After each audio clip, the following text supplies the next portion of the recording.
नमस्कार दोस्तों, स्वागत है आप सभी साथियों का एक स्मार्ट स्टडी यूट्यूब चैनल पर। साथियों, आज है 8 मई 2023 और 8 मई को एसएससी एमटीएस का पेपर था और पहले शिफ्ट में आज का पेपर हो चुका है। पहले शिफ्ट में जो क्वेश्चन पूछे गए हैं उन क्वेश्चनों को देखेंगे विद आंसर के साथ। बहुत ही इंपॉर्टेंट वीडियो है, जिनका पेपर अभी आने वाले दिनों में है उनके लिए। और जो साथी लोग आज पेपर देकर आए हैं वो मिला लीजिए कि आपने जो पेपर देकर आया है, जो क्वेश्चन करके आए हैं वो सही है या गलत है। मुझे लगभग जीके जीएस के सारे ही क्वेश्चन मिल गए हैं, तो इस वीडियो में आपको सारे ही क्वेश्चन करवाएंगे। ठीक है, अंत तक जरूर देखना, कोई भी क्वेश्चन को स्किप नहीं करना है। सभी साथी वीडियो को लाइक कर दीजिए, क्योंकि साथियों आपके एक लाइक से हमें मोटिवेशन मिलता है। अपने सभी दोस्तों के साथ वीडियो को जरूर शेयर करिएगा और नए साथी जितने भी हैं चैनल को सब्सक्राइब करके बेल आइकन को ऑन कर लीजिएगा। तो चलिए देखते हैं कौन कौन से क्वेश्चन है जो आज के पहले शिफ्ट में पूछा गया है। देखते हैं क्वेश्चन साथियों, और ये रहा स्क्रीन पर। आज जो क्वेश्चन आपसे पूछा गया है उनमें से एक क्वेश्चन ये था कि तत्वबोधिनी समाज की स्थापना देवेंद्रनाथ ठाकुर ने कब की थी। देखिए, इस क्वेश्चन से आपको दो चीज़ की जानकारी मिलती है। एक तो ये कि तत्वबोधिनी समाज की स्थापना देवेंद्रनाथ ठाकुर ने की थी। आपसे पूछा गया था कब की थी, तो देखिए राइट आंसर हो जाता 6 अक्टूबर 1839 को। 1839 अगर आपके ऑप्शन में था तो बिल्कुल 100% राइट आंसर हो जाता। चलिए, आई होप आप सभी ने सही किया होगा। आगे देखते हैं अगला क्वेश्चन। एक क्वेश्चन आपसे पूछा गया था उस्ताद अलाउद्दीन खां का संबंध किस वाद्य यंत्र से है। तो साथियों, बात करें अगर उस्ताद अलाउद्दीन खां का, तो देखिए ये एक बहुप्रसिद्ध सरोद वादक थे, तो आपका राइट आंसर हो जाता सरोद। ठीक है, देखिए इनके बारे में। तो उस्ताद अलाउद्दीन खां 1862 से 6 सितंबर 1972 तक एक बहुप्रसिद्ध सरोद वादक थे। साथ ही अन्य वाद्य यंत्र को बजाने में भी पारंगत थे, लेकिन मुख्य रूप से सरोद आपका राइट आंसर हो जाता। अगला क्वेश्चन पूछा गया था रोजर फेडरर का संबंध किस खेल से है। तो साथियों, स्टार खिलाड़ी हैं रोजर फेडरर, सभी आप सभी जानते होंगे इनको। टेनिस आपका राइट आंसर हो जाता, टेनिस खिलाड़ी। हाँ, आपको ये चीज़ याद रखना है कि रोजर फेडरर ये स्विट्जरलैंड के हैं। ठीक है, चलिए आगे आपसे क्वेश्चन पूछा गया था कि बीसीसीआई का गठन कब हुआ था। तो देखिएगा, भारतीय क्रिकेट कंट्रोल बोर्ड। साथियों, बीसीसीआई की स्थापना कब हुई थी? 1928 में। तो इस क्वेश्चन का राइट आंसर 1928 आपका हो जाता, याद रखना। दिसंबर 1928 में बीसीसीआई का गठन किया गया था। साथियों, एक चीज़ आपको बता दें आगे बढ़ने से पहले कि देखिए साथियों, अभी 2 मई से पेपर आपका स्टार्ट हुआ है। 4 मई तक आपका पेपर था, उसके बाद आपका पेपर नहीं हुआ था। आज 8 मई से ही आपका पेपर हो रहा है। ठीक है, यानी 4 तारीख के बाद 3 दिन का आपका गैप था और आज से पेपर हो रहा है। तो देखिए 2 से 4 तारीख तक जो क्वेश्चंस पूछे गए थे, 12 शिफ्टों में जो पेपर हुआ था उसका मैंने एक सेपरेट वीडियो बना दिया है, उस वीडियो को देख लेना। उसमें 12 शिफ्ट में जो क्वेश्चन पूछे गए थे 100% रियल क्वेश्चंस आपको उस वीडियो में मिल जाएगा। चैनल के अंदर आप लोग उस वीडियो को जाकर जरूर देख लेना। चलिए आगे बढ़ते हैं। ये क्वेश्चन पूछा गया था कि प्रधानमंत्री राष्ट्रीय शिक्षुता मेला 2022 कितने जिलों में आयोजित हुआ था। ये क्वेश्चन बहुत ज़्यादा डीप पूछा गया था, काफ़ी सारे बच्चों ने इस क्वेश्चन का आंसर जो है नहीं करने सके हैं। तो देखिए साथियों, प्रधानमंत्री राष्ट्रीय शिक्षुता मेला की अगर बात करें तो देखिए कौशल विकास एवं उद्यमिता मंत्रालय द्वारा 12 दिसंबर 2022 को भारत के 25 राज्यों और केंद्र शासित प्रदेशों के कुल 197 स्थानों पर प्रधानमंत्री राष्ट्रीय शिक्षुता मेला यानी प्रधानमंत्री नेशनल अप्रेंटिसशिप मेला आयोजित किया गया था, याद रखना। ठीक है, चलिए इसको शॉर्टकट रूप से क्या बोलते हैं, तो PMNAM, याद रखना। चलिए आगे आपसे क्वेश्चन पूछा गया था 1905 के बंगाल विभाजन का आधिकारिक कारण क्या था। तो देखिए ऑप्शन में अगर आपका प्रशासनिक सुधार था तो वो अगर आप टिक किए हैं तो बिल्कुल करेक्ट होता। वैसे आप लोग देख लीजिए, इसके बारे में मैंने पूरा ही लिख दिया है। साथियों देखिए 1905 में बंगाल विभाजन लॉर्ड कर्जन ने करवाया था। ठीक है, देखिए एक मुस्लिम बहुल प्रांत का सृजन करने के उद्देश्य से ही भारत के बंगाल को 2 भागों में बांट दिए जाने का निर्णय लिया गया था। बंगाल विभाजन 16 अक्टूबर 1905 से प्रभावी हुआ। इतिहास में इसे बंग भंग के नाम से भी जाना जाता है। चलिए आगे आपसे क्वेश्चन पूछा गया था कि अंडमान और निकोबार द्वीप समूह को अलग कौन करता है।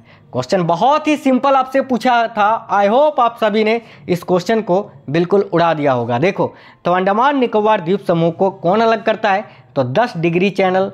तो 10 डिग्री चैनल आपका राइट आंसर हो जाता। साथियों वीडियो को लाइक जरूर करते चलना, क्योंकि देखिए आपके एक लाइक से हमें मोटिवेशन मिलता है। और साथियों वीडियो अगर पसंद आएगा तो अपने सभी दोस्तों के साथ जरूर शेयर करिएगा। चलिए अगला क्वेश्चन पूछा गया था रानी की वाव देखिए रानी की वाव किस नदी के तट पर स्थित है या किस नदी के किनारे पर स्थित है, ऐसा आपसे क्वेश्चन पूछा था। तो देखिए बात करें अगर रानी की वाव की, तो साथियों ये सरस्वती नदी के किनारे पर स्थित है, तो राइट आंसर हो जाता सरस्वती नदी के किनारे पर। और ये भारत के किस राज्य में स्थित है, तो ये आप सभी को पता होगा कि भारत के गुजरात राज्य में स्थित है। चलिए आगे देखते हैं। आगे आपसे क्वेश्चन पूछा था कि गेहूं की खेती के लिए सबसे उपयुक्त मिट्टी कौन सी है। तो साथियों अगर बात करें गेहूं की खेती के लिए सबसे उपयुक्त मिट्टी, तो दोमट सबसे उपयुक्त होती है। अगर आपके ऑप्शन में दोमट था तो बिल्कुल 100% राइट आंसर हो जाता, और अगर आपका दोमट नहीं था तो जलोढ़ मिट्टी आप लोग टिक करना, और आई होप आप लोगों ने जलोढ़ मिट्टी टिक किया होगा। अब आज के ऑप्शन में जलोढ़ दिया हुआ था या दोमट था, आप हमें इस वीडियो के नीचे कमेंट बॉक्स में कमेंट करके ज़रूर बताइए। चलिए आगे आपसे एक क्वेश्चन पूछा गया था कि नवरेह त्योहार का संबंध भारत के किस राज्य से है। ये क्वेश्चन जो है, ये क्वेश्चन भी जो है काफ़ी सारे साथियों ने छोड़ दिया होगा, स्किप कर दिया होगा। तो देखिए नवरेह त्योहार का संबंध है साथियों भारत के किस राज्य से, तो जम्मू कश्मीर से। जम्मू कश्मीर आपका इस क्वेश्चन का बिल्कुल राइट आंसर हो जाता। चलिए आगे बढ़ते हैं, देखते हैं और कौन कौन सा क्वेश्चन है जो आज पूछा गया है। साथियों आपसे एक क्वेश्चन पूछा गया था कि सवाई राजा जय सिंह ने अपनी नई राजधानी कहाँ बनाई थी। तो ये भी क्वेश्चन जो है बहुत ही इंपॉर्टेंट क्वेश्चन पूछा गया है। और साथियों जय सिंह के नाम से आप लोग जयपुर इस क्वेश्चन का आंसर आसानी से कर दिए होंगे, और अगर नहीं किए थे तो देखिए जयपुर आपका राइट आंसर हो जाता। साथियों एक चीज़ जिनका आने वाले दिनों में पेपर है, आप लोग डेली एनालाइज के वीडियो जो है देखा करिए, और मैं डेली रात में यानी शाम में जब तीनों शिफ्ट का पेपर ख़त्म हो जाता है 7 बजे के आसपास एक वीडियो आपको प्रोवाइड करवाते हैं, जिसमें उस दिन के तीनों शिफ्ट के क्वेश्चन आपको एक ही वीडियो में प्रोवाइड करा देते हैं। तो रात में उस वीडियो को आप लोग ज़रूर देखा करिए। चैनल को सब्सक्राइब करके बेल आइकन को ऑन करके रखना, इससे आपको वीडियो जैसे ही अपलोड होगी, क्लासेस जैसे ही स्टार्ट होंगी, आपके पास नोटिफिकेशन आ जाएगी। चलिए आगे देखते हैं। एक क्वेश्चन साइंस से है कि केंद्रक और कोशिका झिल्ली के मध्य कौन सा पदार्थ होता है। तो ये इस क्वेश्चन का भी आंसर आप लोगों ने बिल्कुल करेक्ट किया होगा। तो देखिए केंद्रक और कोशिका झिल्ली के मध्य में कौन सा पदार्थ होता है, तो राइट आंसर हो जाता साथियों कोशिका द्रव्य। तो कोशिका द्रव्य इस क्वेश्चन का आपका बिल्कुल राइट आंसर हो जाता। आगे आपसे क्वेश्चन एक पूछा गया था कि भारत में गरीबी रेखा का आकलन कौन करता है। अगर आपके ऑप्शन में नीति आयोग दिया हुआ था तो बिल्कुल आपका 100% राइट आंसर हो जाता। कमेंट बॉक्स में कमेंट करके बताइए कि ऑप्शन में नीति आयोग दिया हुआ था या नहीं। चलिए आगे बढ़ते हैं, देखते हैं अगला क्वेश्चन क्या पूछा गया है। तो अगला क्वेश्चन आपसे पूछा गया है कि राष्ट्रीय जनगणना कितने वर्षों के बाद होती है, या राष्ट्रीय जनगणना कितने वर्षों के अंतराल पर होती है। तो साथियों देखिएगा राष्ट्रीय जनगणना जो है ये प्रत्येक 10 वर्ष के अंतराल पर होता है। अभी पिछली बार जो जनगणना हुई थी वो 15वीं जनगणना थी, जो कि 2011 में हुआ था। आप पूछोगे सर 15वीं जनगणना अगर 2011 में हुआ था तो 2021 में 16वीं जनगणना होनी चाहिए थी। हाँ जी बिल्कुल होनी चाहिए थी, लेकिन क्यों नहीं हुई, क्योंकि साथियों कोरोना का प्रकोप था और इस वजह से इसको डिले कर दिया गया है, लेकिन जनगणना होगा। ठीक है, चलिए आगे आपसे क्वेश्चन पूछा गया था। उससे पहले आपको बता दें जनगणना से रिलेटेड कई सारे डेली जो है हर शिफ्ट में आपको क्वेश्चन देखने को मिल रहे हैं, याद रखना। देखिए अगर बात करें भारत में जनगणना की शुरुआत कब हुई थी, तो 1872 से लॉर्ड मेयो के शासनकाल में, और नियमित रूप से राष्ट्रीय जनगणना जो है वो 1881 से शुरू हुई थी, याद रखना, ये लॉर्ड रिपन के समय से। ठीक है, चलिए आगे आपसे क्वेश्चन पूछा गया था कि वेनसांग ने पल्लवों की किस राजधानी का भ्रमण किया था। तो साथियों देखिए वेनसांग जो कि चीनी शासक थे, है ना, चीनी शासक थे जो कि हर्षवर्धन के शासनकाल में भारत आए थे। और साथियों वेनसांग ने पल्लव की किस राजधानी का भ्रमण किया था, तो कांचीपुरम आपका राइट आंसर हो जाता बिल्कुल 100%। ठीक है, कांचीपुरम इस क्वेश्चन का आपका राइट आंसर हो जाता। आगे आपसे क्वेश्चन पूछा गया था कि संविधान की 8वीं अनुसूची में कितनी भाषाओं को शामिल किया गया है।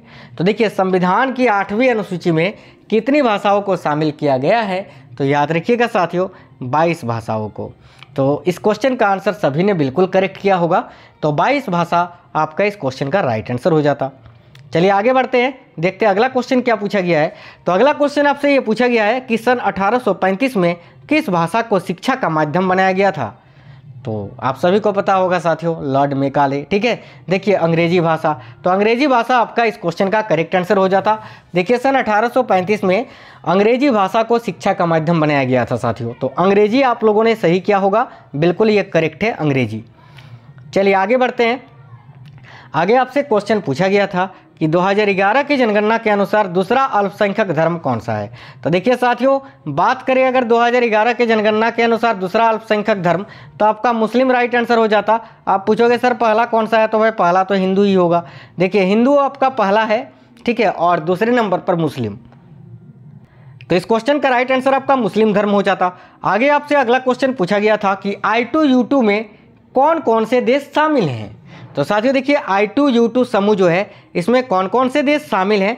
तो देखिए राइट आंसर हो जाता भारत, इजराइल। देखिए I2, ठीक है, I2 यानी आई, तो I से आपका हो गया इंडिया और I से हो गया इजराइल। U2 यानी यू से आपका एक तो हो गया UAE और एक हो गया USA। ठीक है, तो इस तरह से आप इसको आसानी से याद रख सकते हैं। मैं एक बार फिर से बता देता हूं, आप लोग ध्यान से सुनिएगा। देखिए I2U2 है ना, तो I2 यानी I 2 बार लिख देना, ठीक है, U2 यानी U 2 बार लिख देना। तो I से India, I for Israel, U for USA, हाँ USA पढ़िए या UAE पढ़िए, और U फॉर UAE। ठीक है, UAE और USA आसानी से आप लोग याद रख सकते हैं। चलिए आगे अगला क्वेश्चन पूछा गया था कि राउत नृत्य, राउत नाच या राउत नृत्य का संबंध किस राज्य से है? तो साथियों राउत नृत्य का संबंध आपका छत्तीसगढ़ हो जाता। यहाँ पर अगर आप जम्मू कश्मीर करके आए हैं तो बिल्कुल गलत हो गया, क्योंकि साथियों जम्मू कश्मीर का जो नृत्य है वो है राउफ। ठीक है, लास्ट में फ है और ये त है। तो राउत छत्तीसगढ़ और राउफ जम्मू कश्मीर, इसमें कन्फ्यूजन होता है, आप लोग कन्फ्यूज मत होइएगा। चलिए आगे आपसे क्वेश्चन पूछा गया था कि राष्ट्रपति की शपथ किस अनुच्छेद में है? तो सिंपल सा क्वेश्चन है। देखिए राष्ट्रपति के शपथ ग्रहण से संबंधित अनुच्छेद 60 है और राष्ट्रपति पर महाभियोग से संबंधित अनुच्छेद 61 है। सिंपल, आप लोगों ने आसानी से 60 किया होगा, 60 आपका इस क्वेश्चन का बिल्कुल राइट आंसर हो जाता। अगला क्वेश्चन पूछा गया है कि विद्युत धारा के प्रवाह के लिए और रोकने के लिए परिपथ कौन सा होता है? तो देखिए विद्युत धारा, मान लेते हैं आपको फैन चालू करना है, ठीक है, तो आप किसका प्रयोग करेंगे? और उस फैन को बंद करने के लिए किसका प्रयोग करोगे? सिंपल सा क्वेश्चन है, आप स्विच दबाओगे ना। मान लेते हैं टीवी देखना है आपको, टीवी देखने के लिए स्विच ऑन करोगे, फिर उसको बंद करने के लिए ऑफ करोगे, तो स्विच का ही तो प्रयोग करोगे ना। तो बिल्कुल स्विच आपका इस क्वेश्चन का राइट आंसर हो जाता। आई होप आप सभी को ये वीडियो, ये क्लास बहुत ही अच्छा लगा होगा। जिनका पेपर आज था, आई होप आप लोगों को सारे क्वेश्चन मिल गए होंगे जीके जीएस के।